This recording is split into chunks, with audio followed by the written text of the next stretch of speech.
Hello. Very exciting stuff in my life. I got some new furniture recently, which I was happy about. I wanted to get a lot of vintage stuff because I like to think I'm hip, but instead I ended up furnishing my entire apartment with Pottery Barn furniture. Everything is the Nantucket collection, which is very straight and clean. And I looked at it, I thought, what does this say about me if I'm Pottery Barn?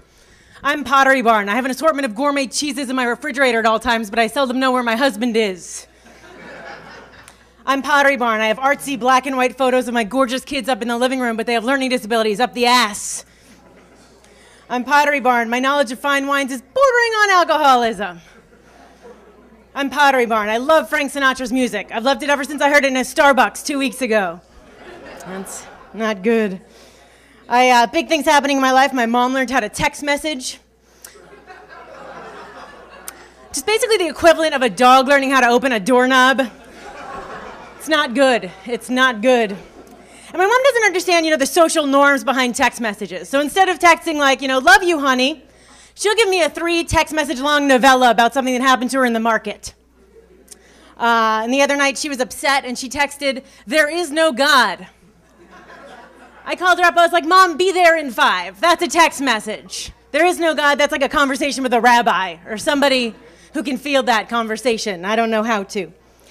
My mom's in her 60s, and I think you can't get to that age, unfortunately, without tragedies happening to the people in your life. But my mom insists on referring to her friends by those tragedies. So she'll call me up the other day. She was like, "Honey, remember my friend Judy, whose husband dropped dead of a heart attack at 42? "Yes, Mom." "She got a Prius." You didn't need the first part, Mom. You didn't need the first part. I read an article recently that when Carly Simon went on her first date with James Taylor, she was super nervous, and while she was getting ready, she jotted down her feelings in a notebook, and by the time he got to her apartment a couple minutes later, she had written the lyrics to Anticipation, which became one of the most celebrated songs of the decade. And I thought back to the last time I was nervous for a first date, and what happened with me is I was getting ready, and I noticed a pimple on my cheek.